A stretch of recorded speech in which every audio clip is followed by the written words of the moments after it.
Hi ಎಲ್ಲರಿಗೂ Rajamma YouTube ಚಾನಲ್ಗೆ ಸ್ವಾಗತ. ನಾನು ಈ ದಿನ ಮೇಕೆ ಬ್ಲಡ್ ಫ್ರೈ ಮಾಡ್ತಾಯಿದ್ದೀನಿ. ನಾನು ಪಾನ್ಗೆ ಎಣ್ಣೆ ಹಾಕ್ತಾಯಿದ್ದೀನಿ. ನಾನು ಮುಂಚೆನೇ ಬ್ಲಡ್ ತಂದ ತಕ್ಷಣ ಬ್ಲಡ್ನೇ ನೀವು ಅಷ್ಟು ನೀರು ಹಾಕಿ ಬೇಯಿಸಿ ಅದನ್ನು ಗಟ್ಟಿ ಆದಮೇಲೆ ಪುಡಿ ಮಾಡಿ ಇಟ್ಕೊಂಡಿದ್ದೆ. 4 ಸ್ಪೂನ್ ಎಣ್ಣೆ ಹಾಕಿದ್ದೀನಿ. ಇವಾಗ ಒಗ್ಗರಣೆಗೆ ಹಸಿರು ಮೆಣಸಿನ್ಕಾಯಿ, ಕರಿಬೇವಿನ ಸೊಪ್ಪು, ಈರುಳ್ಳಿ ಎಲ್ಲ ಹಾಕ್ತಾಯಿದ್ದೀನಿ. ಇದೆಲ್ಲ ಚೆನ್ನಾಗಿ ಫ್ರೈ ಮಾಡ್ಕೋಬೇಕು. ಬ್ಲಡ್ ತುಂಬ ಲೈಟಾಗಿರುತ್ತೆ, ಅದು ತುಂಬ ಬೇಗ ಡೈಜೆಷನ್ನು ಆಗುತ್ತೆ. ಹಾಗಾಗಿ ಮಕ್ಕಳು ದೊಡ್ಡವರು ಸುಧಾ ತಿನ್ನೋದ್ರಿಂದ ತುಂಬಾ ಹೆಲ್ತ್ ಒಳ್ಳೆಯದು. ಇದನ್ನು ವಾರಕ್ಕೊಂದು ದಿನ ಮಾಡ್ಕೊಳ್ಳೋದ್ರಿಂದ ತುಂಬಾ ಹೆಲ್ತ್ ಒಳ್ಳೆಯದು. ಇದನ್ನೆಲ್ಲ ಇವಾಗ ಚೆನ್ನಾಗಿ ಫ್ರೈ ಮಾಡ್ಕೊಳ್ಳೋಣ. ಇದು ಚೆನ್ನಾಗಿ ಫ್ರೈ ಆಗ್ತಾ ಇದ್ದಾಗೇ ಶುಂಠಿ ಬೆಳ್ಳುಳ್ಳಿನ ಜಜ್ಜಿದ್ದೆ ಅದನ್ನು ಸೇರಿಸ್ತಾ ಇದ್ದೀನಿ.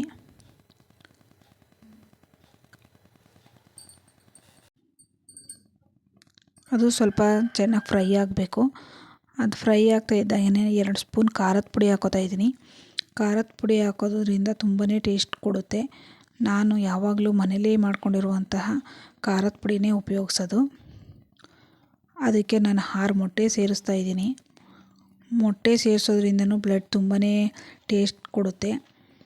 ಈಗ ನಾನು ಮೊದಲೇ ಪುಡಿ ಮಾಡಿಟ್ಕೊಂಡಿದ್ದೆ ಬ್ಲಡ್ನ, ಅದನ್ನು ಸುಧಾ ಸೇರಿಸಿದ್ದೀನಿ. ಬ್ಲಡ್ನಲ್ಲಿ ಸ್ವಲ್ಪ ನೀರಿನ ಅಂಶ ಇರುತ್ತೆ, ಅದೆಲ್ಲ ಸುಂಡೋಗಬೇಕು. ಹಾಗೆ ನಾವು ಫ್ರೈ ಮಾಡಬೇಕು. ಅದು ಫ್ರೈ ಆಗ್ತಾ ಇದ್ದಾಗೇ 1 ಕಪ್ ಕಾಯಿ ತುರಿ ಮತ್ತು ಕೊತ್ತಂಬರಿ ಸೊಪ್ಪು ಮತ್ತು ರುಚಿಗೆ ತಕ್ಕಷ್ಟು ಉಪ್ಪು ಮತ್ತು ಮೆಣಸಿನ ಪುಡಿನೂ ಸುಧಾ ಸೇರಿಸ್ಬೇಕು. ಮೆಣಸಿನ ಪುಡಿ ತುಂಬಾ ಫ್ಲೇವರ್ ಕೊಡುತ್ತೆ. ಅದು ತುಂಬ ಟೇಸ್ಟಾಗೂ ಇರುತ್ತೆ. ನಮಗೆ ಎಷ್ಟು ಖಾರ ಬೇಕೋ ಅಷ್ಟನ್ನು ಹಾಕೋಬೇಕು.